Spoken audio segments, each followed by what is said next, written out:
Naitanong mo na ba minsan sa iyong sarili kung ano ba talaga ang gusto mo sa buhay? O baka naman ang tanong na yan ay naitatanong mo lang sa iyong sarili sa tuwing nakakaramdam ka ng pagod sa buhay. Ibig lang sabihin nito ay di ka masaya sa ginagawa mo, sa propesyon mo, o kung ano ka ngayon sa kasalukuyan. Halika't ating pag-aralan ang tungkol sa Ikigai. Kailangan mo ito.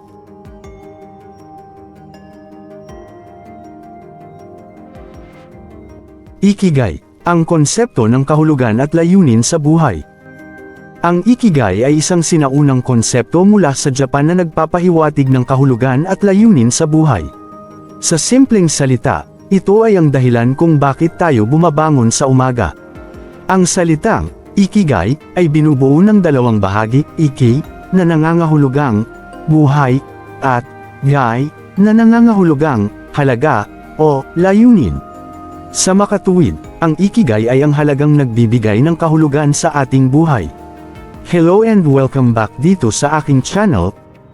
At kung first time mo pa lang dito, welcome to JazzVids channel. Bago tayo magpatuloy, isang munting request mula sa inyong lingkod. Huwag kakalimutang mag-like, subscribe at pakipindot na rin ang notification bell icon para updated ka sa mga susunod kong content. Ngayon pa lang ay pinasasalamatan na kita. Video article number 6, Pagsusuri tungkol sa Ikigai. Ang konsepto ng Ikigai ay madalas na inilalarawan gamit ang isang Venn diagram na binubuo ng 4 na bilog na nagtatagpo sa gitna. Ang mga bilog na ito ay kumakatawan sa mga sumusunod. What you love, ang mga bagay na nagpapasaya sa iyo at nagdudulot ng kasiyahan. Itanong mo muna yan sa iyong sarili. Ano ang bagay na nagpapasaya sa iyo? Silipin mo ang laman ng iyong bag. What the world needs, ang mga bagay na may positibong epekto sa lipunan at sa mundo.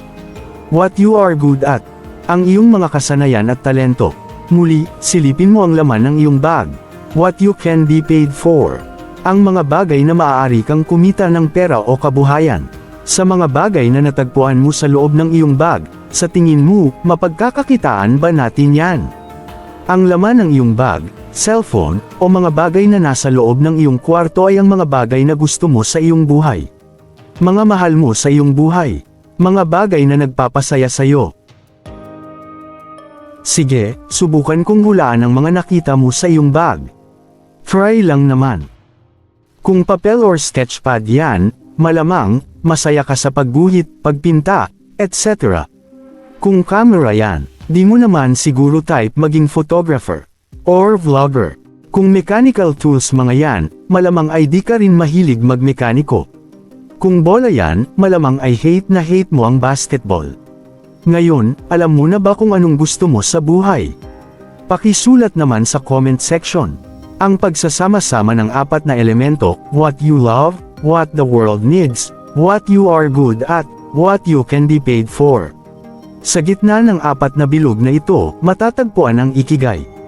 Ito ay ang punto kung saan nagtatagpo ang iyong mga hilig, mga talento, pangangailangan ng mundo, at ang iyong kakayahang kumita. Kapag natagpuan mo ang iyong Ikigai, magkakaroon ka ng mas malalim na kahulugan at layunin sa iyong buhay. Mga benepisyo ng pagkakaroon ng Ikigai.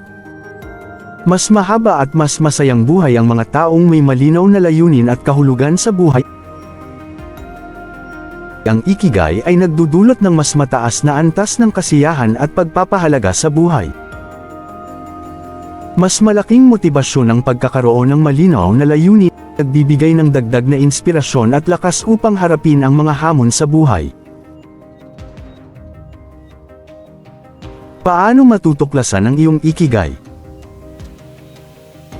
Maglaan ng oras upang pagnilayan kung ano ang tunay na nagpapasaya sa iyo at ano ang mga bagay na talagang mahalaga sa iyo. Pagsubok ng bagong bagay. Huwag matakot na subukan ang mga bagong karanasan at oportunidad upang matuklasan ang mga bagay na nagpapaligaya sa iyo. Patuloy na magtanong sa iyong sarili ng mga tanong tulad ng, ano ang mga bagay na gusto kong gawin kahit hindi ako binabayaran? O, ano ang mga bagay na nagdudulot ng kasiyahan at layunin sa akin? Ang Ikigai ay isang napakahalagang konsepto na maaaring magbigay ng mas malalim na kahulugan at layunin sa ating buhay.